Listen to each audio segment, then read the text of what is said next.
The United States is going to sell the IADWS system to India now, but that causes Pakistan to fear we'll lose the only form of nuclear deterrence it has left, which are Mirage fighters and F-16s that have nuclear bombs strapped to the bottom of them. India will become aggressive, but we don't have to win that India invades Pakistan. Any chance that Pakistan fears they are being counterforced would cause Pakistan to act quickly and strike India, fearing that they'd lose the war and not have any nuclear weapon post the counterforce. Nuclear weapons would be launched and the globe would be covered in soot, which kills all life on the planet. They don't contest the impact level of the AF, which means you give it a 100% weight, which will definitely turn the DISAD. Now, the question of Akash missiles, it doesn't matter because India won't know where to fire them. The Sentinel radar system is a part of IADWS, and it uses complex 3D rendering that can detect low-flying aircraft that India can't detect now. That unique intelligence that the IADWS provides is what secures India from Pakistani planes because they'll be able to shoot them down out of the sky before it's too late. Plus, they have no evidence about Pakistani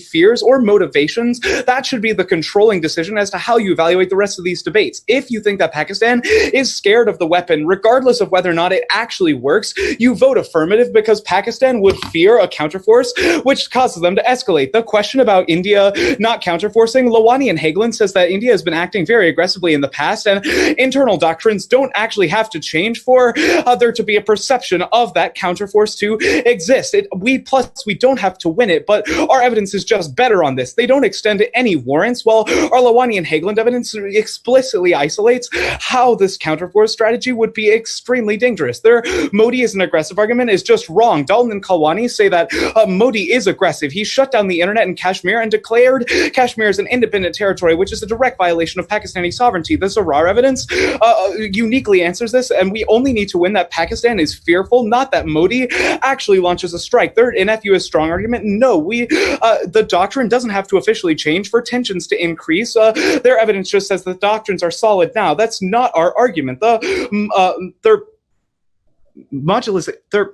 Their next argument, no, Pakistan is still scared of Indian power, so it doesn't matter. Their only New Delhi argument, no, we only need to win that Modi feels like he's safe and that Pakistan gets scared. They have no defense to that claim, which means you vote AF on that issue. The question of Pakistan not having, or India not having the missiles key is warrantless. Their own evidence paints Pakistan as weak, which means that you're not going to buy it, and Roblin evidence indicates that Pakistan can't deter it now. Go to T-subs.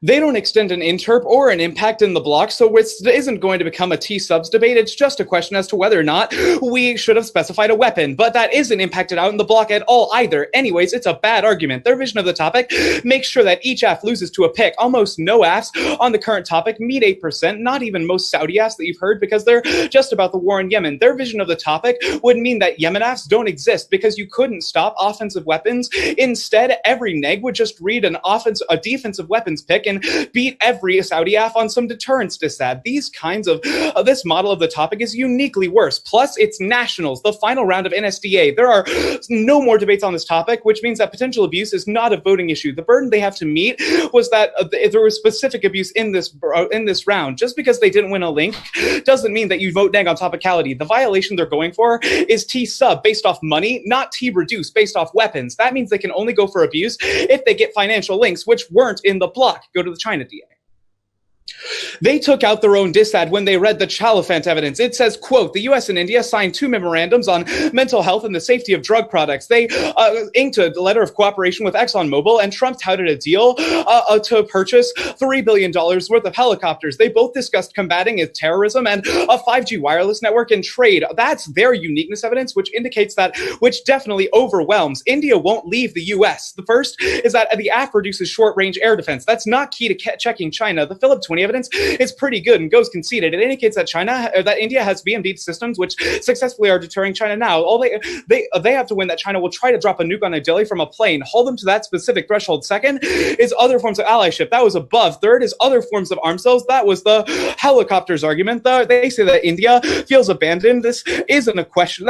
We're not in an arms trade treaty, so the Schiff evidence doesn't apply. Their question about U.S. mediating strikes is about terrorism, and it's from 2014. The question as to why 25 kilometers standards is key. That was the Sentinel radars on the case page. Their maiden evidence just lists every reason why arms sales are up and solved now, which is terminal uniqueness defense for them. The BMG key argument that I do evidence is about Bush, and from 2007, I don't have to win the revisionism debate because the IADWS does not change the relationship at all.